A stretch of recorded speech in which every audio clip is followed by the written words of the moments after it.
everyone, Tula here with Key Wellness, and in this video we're going to continue our exploration of the science behind manifesting.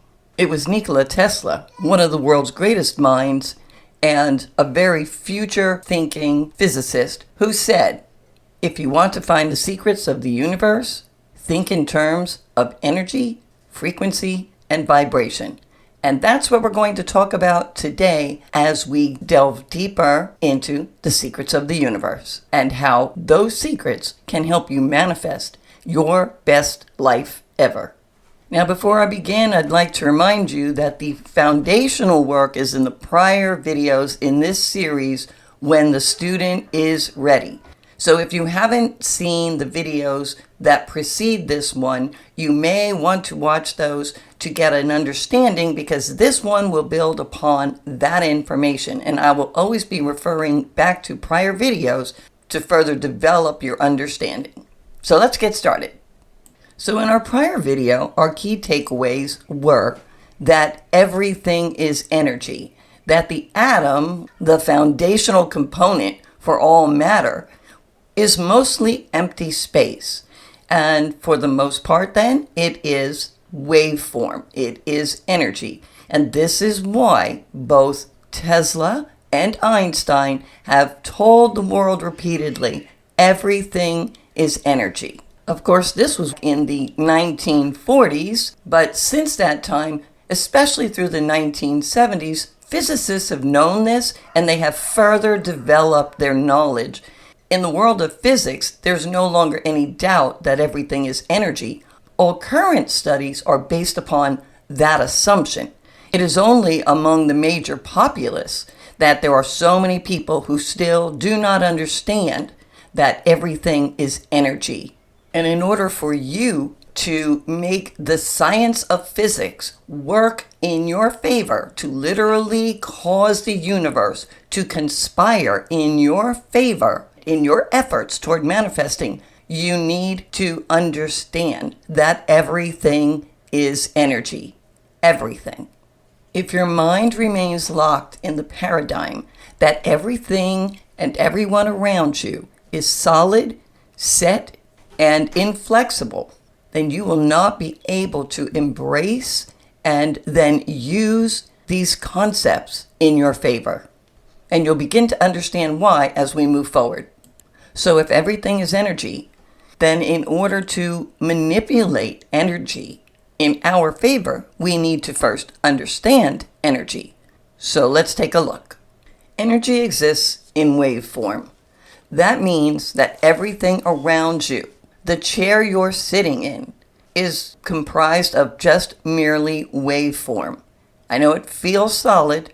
I know that the things, your coffee cup when you pick it up, the dog when you pet it, everything feels solid. And that is a function, which we will, another rabbit hole, that is a function of the dimension, the 3 or 4D dimension within which we live. To some degree, you could say it's just an illusion.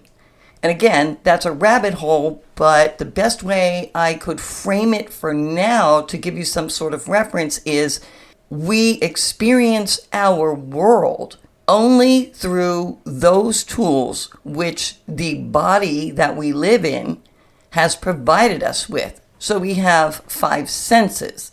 And so in order to experience the world around us, we do it only through those 5 senses.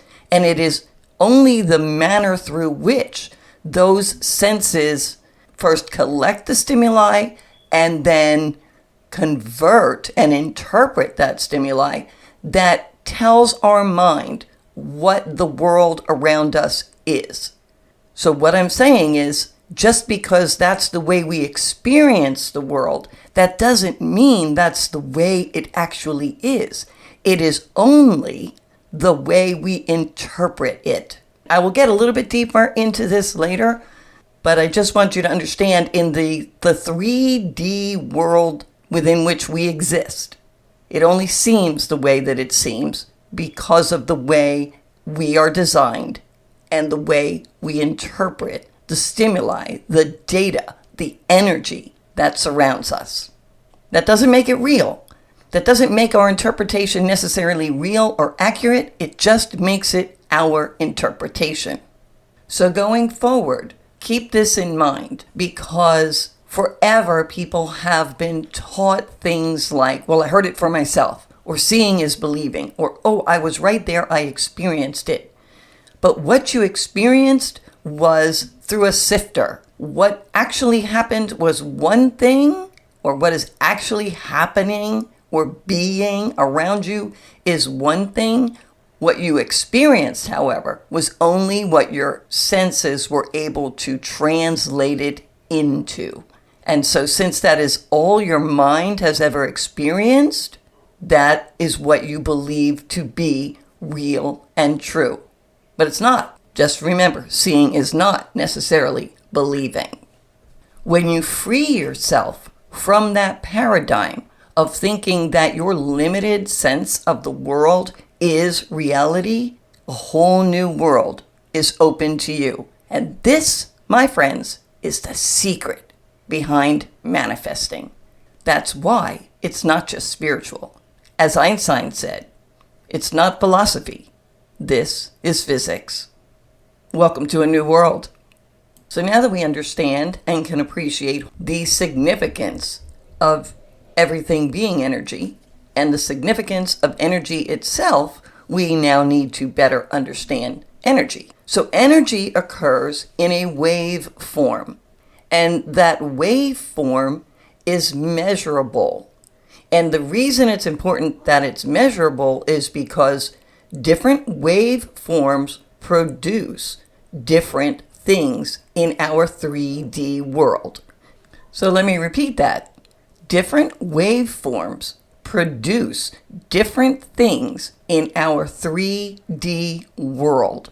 And if everything is energy, and energy cannot be created or destroyed, but it can only be converted, one merely needs to change energy, affect energy, impact energy, to manifest in your life that which you seek to have. So how do you do it? That's what this series is about. So let's start with the fact that energy is waveform. When I say wave, what comes to mind? Quickly picture a wave. Now ask yourself, was motion part of the picture? You can't have a wave without motion. So that means everything in existence, because everything is energy, everything in existence is in motion. Everything. It is in a constant motion. And it is easier to deflect or change or redirect something that's already moving than something that is not. Correct? Keep this in mind as well. I'm going to throw in something again from Hermeticism, because I have to keep reminding you that this is not new information. It is only newly revealed information. The ancients knew this. We have proof that they knew this. But I'm going to throw out another Hermetic principle that tips its hand toward the reality that everything is in motion.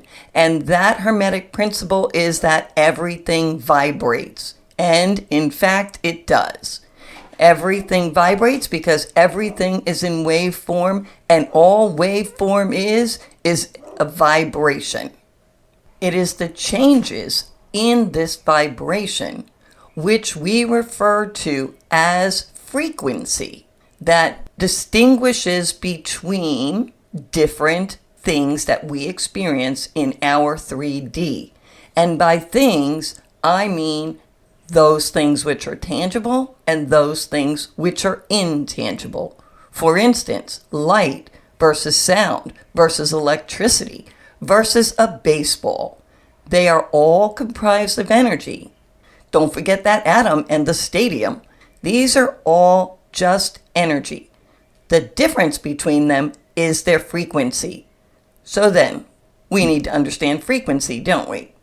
I should note here that there are different types of waveforms. It's not necessarily pertinent to our conversation today, but there are different types of waveforms. Also, waveforms are measured differently.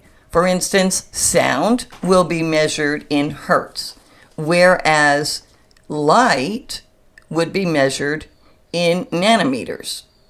But regardless, when we talk about hertz versus nanometers, we're still referring to frequency. And the reason with all things that we can refer to frequency is because of the wave form. We are measuring the wave form, and we're measuring it as it moves through time.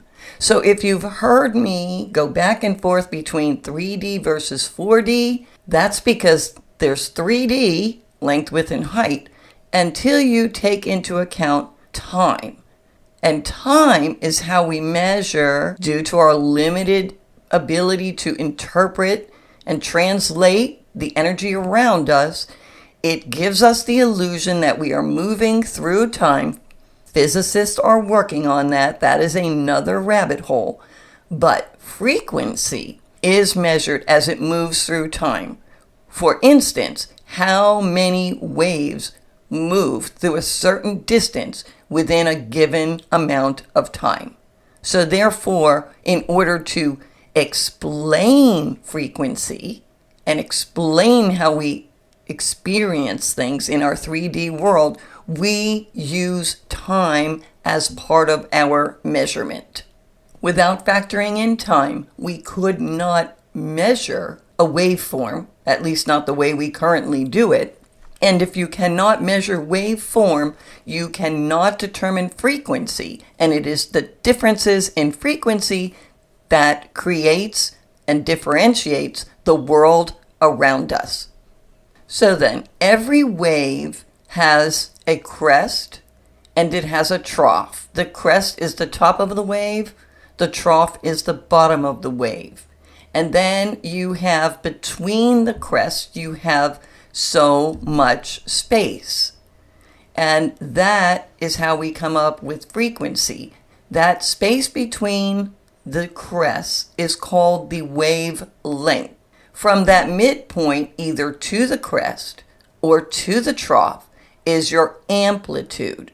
It is the wavelength that helps us to determine frequency. If you measure how many crests move through a given space, the more crests that move, the higher the frequency.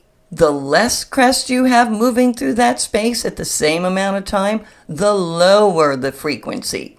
Basically, you could think of it this way. How frequently does a crest move through this space within a certain amount of time?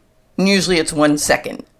So this is how you come up with frequency. The higher the number of crests, the higher the frequency. The lower the number of crests, the lower the frequency. And this is how it changes things. Any musician will tell you that if you have a higher frequency, you have a higher pitched sound. And if you have a lower frequency, you have a lower pitched sound. And it's the same with light.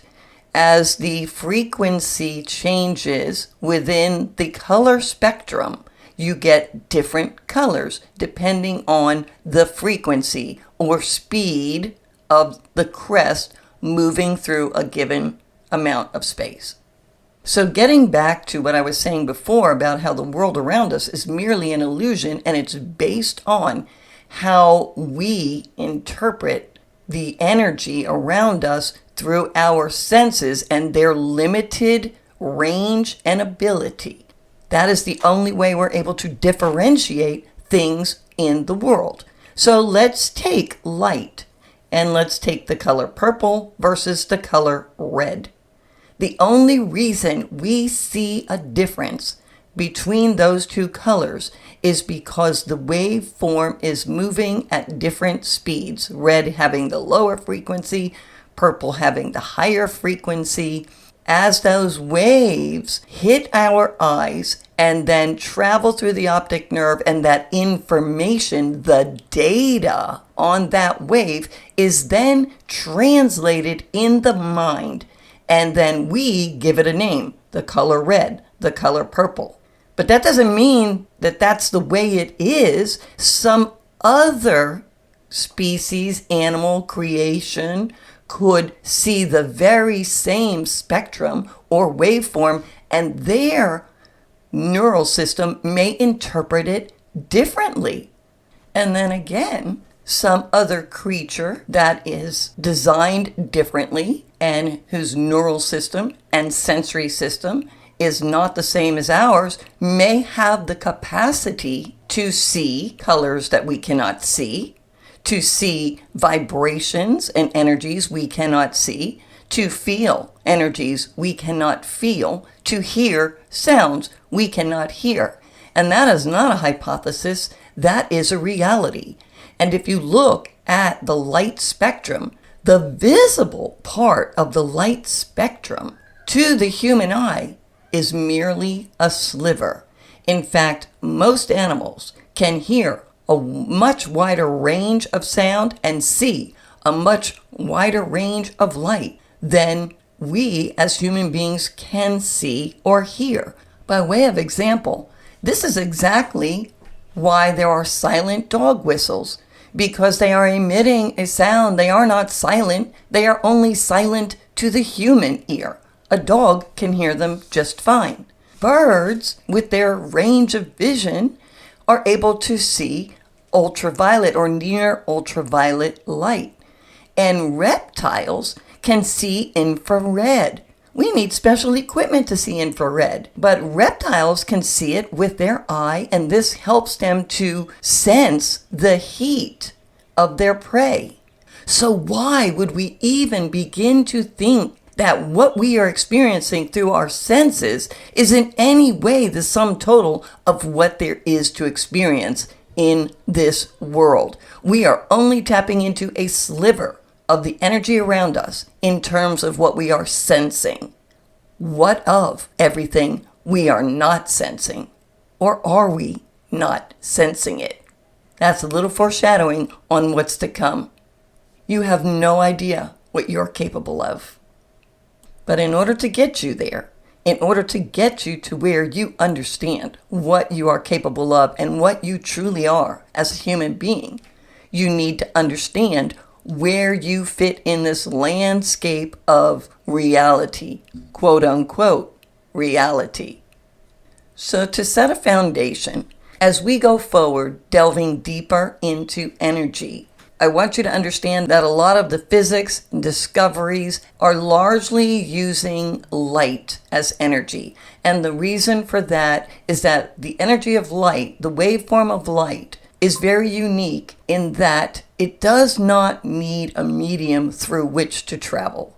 What I mean by that is sound needs a medium. In order for sound to travel, it must move through water or air or some other medium.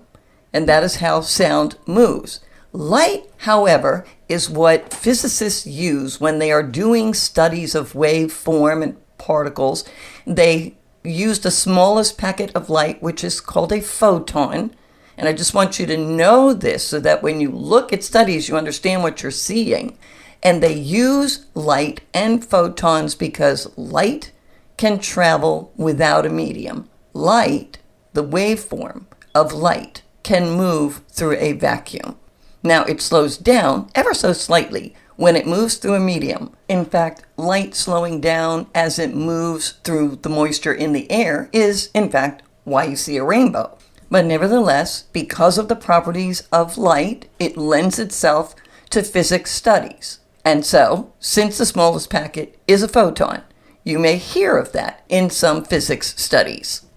So that concludes our video today as we take advice from Nikola Tesla and think in terms of energy, frequency, and vibration in our quest to discover the secrets of the universe. And even more so, the secrets within ourselves. This is Tula wishing you a great day. Talk to you soon.